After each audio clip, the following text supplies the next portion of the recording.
Alright guys, welcome.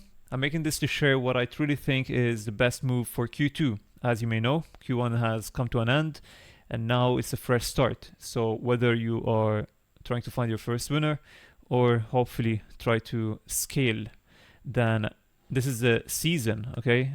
Like from this moment onward, it's always going to go up. So that's the good news, and the best way to make sure you end up winning in this season, you need to have a plan. So I'm actually gonna share what I am currently planning for my current brand. I have a few winners, but then also we're building literally. I'm just putting those like the old products on passive mode while I work all in. I'm literally just locking in on this new product. So I'll share what I currently am doing and also what my plan is for Q2, because the way I look at it is, especially when you're like building a product or a brand which is long term, okay? So you're not doing a pump and dump. It doesn't have to be a high MOQ product. It could be a 1 MOQ product, but the moment you realize or like you decide that you're gonna pick this one product for a very long time, then it's more about like preparation. So I'm preparing for Q4, okay? I'm looking long term. So this season, Q2, is not gonna be, it's not only gonna be the start of the launch, that's one, but then also I'm looking on how can I scale this and prepare this for Q4, okay? It in terms of branding, obviously. So how can I optimize my CVR? Obviously, I'm gonna have a lot of data from now till then, so I'm gonna have a lot of traffic. I'm gonna see what works in terms of CVR, how I can increase my AOV. So all of this data, even the customer list, all of the above, right? This is all gonna help me out for Q4 to prepare for that. Trust me, the last thing you would wanna be in is to be looking for a product, especially like a pump and dump, while everyone around you is printing in Q4. This was me a few years ago. Luckily, last Q4 was the very first one where I truly felt like I am in the battlefield, like I'm actually looking at my competitors, seeing what they're doing, taking inspiration from them, applying it, and then it paying off, you know what I mean? So it did feel very good, I'm not gonna lie. Like Christmas time is my favorite time of the year, so that's one, and then two, you could actually, monetize it. So it's a great time to be alive, you just need to actually lock in. So that's why I'm putting you guys on this vision plan, okay? So first one is you need to have the vision for Q4. We're being specific here. So from now, set yourself for Q4. You don't want to be in the shoes of someone who's looking for a product in Q4, okay? Try to find a product from now, run it, even if it's getting you like a few sales here and there. The moment you just know that it's a proven concept that this product has, and then also it has some sort of value, but then also brandability to it, so you could run this for a long term, then you're good. You could run this till Q4. You never know. Maybe in a matter of few months, you're gonna actually end up scaling it, and then by Q4 you're gonna even triple that. So I'm not saying just stick to one product. You could do this and then also do pump and dump on the side. So that's number one, long-term vision for Q4. Prepare for that. Number two is AI. Like AI is what I've been probably doing for 99% of my time. So for my for my old products, I have a lot of content. So fortunately, I don't even need to record at this point.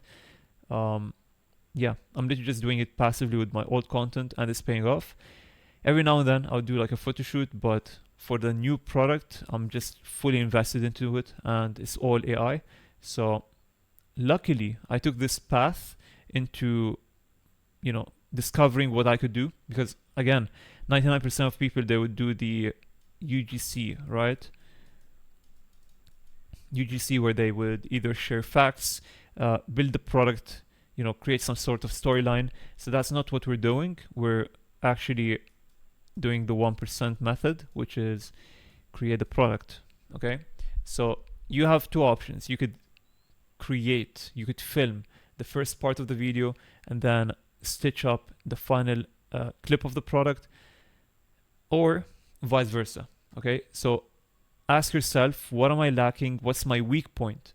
Whether it's not having good enough hook, so not having the best first 6 seconds of the video, then replace it with AI and then film the product. If it's the other way around, you don't have the product but you actually can create content, do that. Or you have the option to just do entirely AI content. So this is something you have to split test. Obviously, you don't want to reinvent the wheel. I would highly recommend to try to be, creative with it, but then also try to base it off other people who actually made it work. So combine data. So do your market research, see what has actually paid off. So you could literally find, people like to call this the human burner method. I like to call it the authentic burner method. So you find content which has nothing to do with dropshipping, and you literally just find this content, try to take whether it's the reference or the idea so that you could apply it to your product. Okay, it could be from a different niche and then you could be applying it to your niche. The closer it is to your product, the better, obviously. So this is one thing which I've been doing like big time. I don't even look for dropshipping content. I look for authentic content. I see what I could take as reference so that I could do even better with my creativity, because the limitation we have with AI is our ability to ask questions and to imagine, right? So you need more ideas. You need better ideas, better pictures, better references, so that you could feed it to AI and create better pictures, better videos. So this is something which is really important, let alone the website. I mean, right now I'm really heavy on the marketing, at least from this aspect, but then also the branding in terms of the website. This is not something new, but I would expect you to be doing that from now, but I know that a lot of people actually don't even do that. They still put like the stock images from the supplier and so on. You don't want to do that. You want to be like literally decking out every single thing, making sure it's maxed out with AI, all the way from the images, the GIFs, and so on. So I'm gonna put that on the second category, okay? It's inclusive within the AI. The third thing which we have on the plan, the third element, apart from the long-term vision, AI, is gonna be more accounts. Okay, this is something which I'm actively trying to improve. So right now, I'll tell you what I truly think are the best accounts to print from, okay? Facebook, hands down, is the best platform to not just be consistent with, but then also to get the best outreach, to get the right audience. So Facebook is actually more scalable. We're talking about organic, by the way. You could have, let's say you have 3 phones laying around in your house. You could literally just use them for Facebook, nothing else. So you have your main phone for all 5 platforms, the big 5, so YT, Snapchat, TikTok, IG, and Facebook. But then the other phones you could just literally post on Facebook and you're good. And you could repost there too. So try to get the most amount of Facebook accounts as possible. That's one. Number 2 is going to be obviously IG, but from experience, IG is very tricky. It's like, regardless of where the account was created from, it needs to have a lot of elements which are aligned for it to actually get you the right audience. So for that reason, it's not necessarily the best choice to have a lot of accounts, but if you have the luxury of, or even the patience to be reposting on like 3, 4, 5 different phones, then do it. But generally, these 2 are like your best in terms of like compounding, so times 3, times 5, whatever. And then you have TikTok, YT, and Snap. Okay, so those are like obviously good, but they're not as fundamentally important for this Q4. Okay, personally, IG and Facebook, I'm not gonna lie, YouTube was up there, by the way. It's probably my top 3, and then Snapchat, and then TikTok. TikTok is like the last. So that's what contributed to most of my sales in Q4. So that's from the accounts. Right now, I'm just trying to get the best. Like, the reason I mentioned it in my plan, in my vision plan, is because this is actually very important that I mention. Like, if you were to post on these, obviously it's going to be good. But then if you post on Meta in particular, it's going to have way higher ROI. So if you were to create a Meta account in Q4 to post for a product, you're way less likely to actually go viral in the right time for the right reason. But then if you grow these pages from now all the way to till Q4, then your chances are, whether it's for the same product or you repurpose your account, at least you're gonna have an account to make sure that you go viral quicker, but then also have the right audience and convert. So this is in terms of like assets, right? You need these assets to make sure that you have the tools to get you the traffic. Okay, so these are primarily what you need to focus on. AI for marketing and for images, for branding, having a long-term vision. This applies to product research, obviously. So I could give you like a brief overview of what I would look for in a product. And then thirdly is going to be the accounts to, change your lens of the game to think about it this way, where, you just grow a few pages long enough, you could recycle them, do whatever is possible, like what you need to do to make sure that you're ever growing them for the longest period of time, okay? So let's get into the product research. It's going to be the final point of this video. Currently, I would say my most used criteria, which I always refer to, I wouldn't necessarily use it for this time of the year. Okay, I truly think the game has changed so much to the point where you could actually find different products, like completely different criteria, and actually make it work. I'll give you a few examples. Recently, we've been seeing, I'll start off with the non-AI products, okay?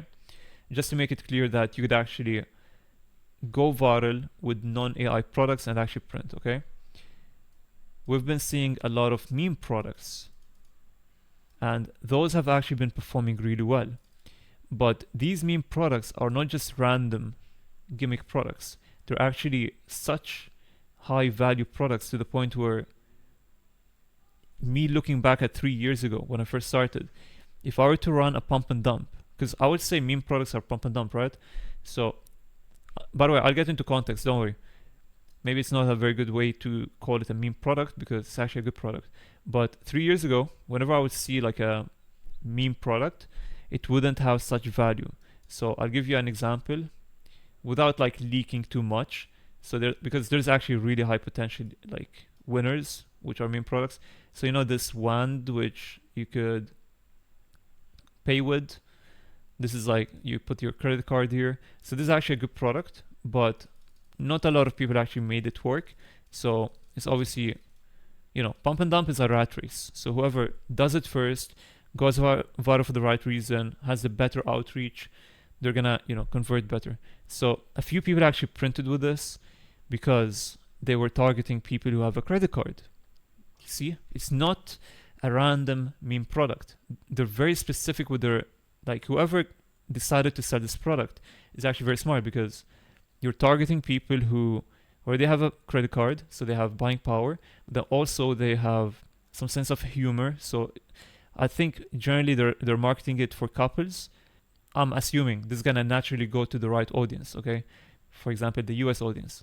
So from all of these elements which I've seen with the content, it's a big indicator that this has good audience, right?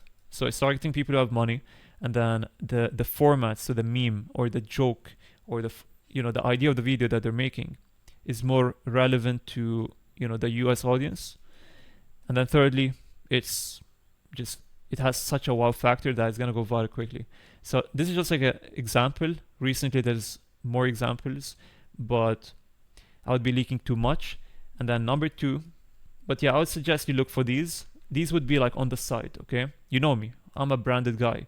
I would love to go for 1 or 2 brand products, and then on the side I could test a few meme products. Or it's crazy I say meme again. Here's the harsh reality. I think meme products are actually not bad if they do have the same value as this product, where they target the right audience, they go viral for the right reason, and then they actually provide some sort of value. Like they wouldn't be targeted just to like random audience who has no intent to buy the product, right? This actually has a good reason to be purchased. It's a good gift as well. So that's one. Number two is gonna be, as usual, it's called like print on demand, or I'm gonna put it as custom. So these custom are actually one MOQ. Okay. These products have been around for a while, and they're still my top favorite, like my personal favorite. For example, as you may know, the car LED, that's one example. So when you open the door, you have a picture here, right? So that's a butterfly or whatever, a flower actually. So that's an example, right? This is a custom. So it depends on the customer who's purchasing this. They're gonna decide what picture is gonna be there. So this is what I mean by custom. It's still one MOQ, but then you could sell it to pretty much any niche you want. And that's the third element, is flexibility in terms of marketing. So you would be surprised, but flexibility doesn't mean that it has to be custom. A lot of people, they mix them up. What it really means is you could be selling, another example is the projector. So this projector has been a winner for probably like 3 years by now. And it's one product. It's not custom like the LED here, you know? But it does have the capacity to be targeting whatever niche you want. So although it's one product, like one physical product with no difference, like your product is going to be the same as your customers, but then this one, for example, it is going to be different. It's going to have a different picture. So the reason why this is actually more superior, the flexible product, is that you don't have to get the hassle of purchasing multiple products for different niches. Instead, you buy one product and then you could make 3 different pages, for example, and then market for different niches. So yeah, that's pretty much it. I gave you a quick overview. Hopefully this was very clear. It's been a minute, I'm not gonna lie, since I gave you like an updated product research criteria. So this was more of a bonus. So yeah, this is my vision plan and my most updated product research criteria. So hopefully you guys have learned something from this, and hopefully by now you're better prepared to start Q2 strong and prepare for Q3 and 4. Because honestly, it's this time of the year which sets you for the end of the year.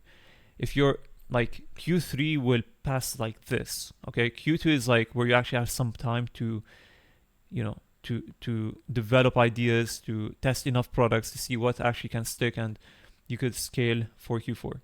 So yeah, if you guys have learned something from this, subscribe. Let me know in the comment section what you'd like to see next, and join my Discord. We have a free community. We do Sunday calls every week. We do Q&A, product research, market research, everything.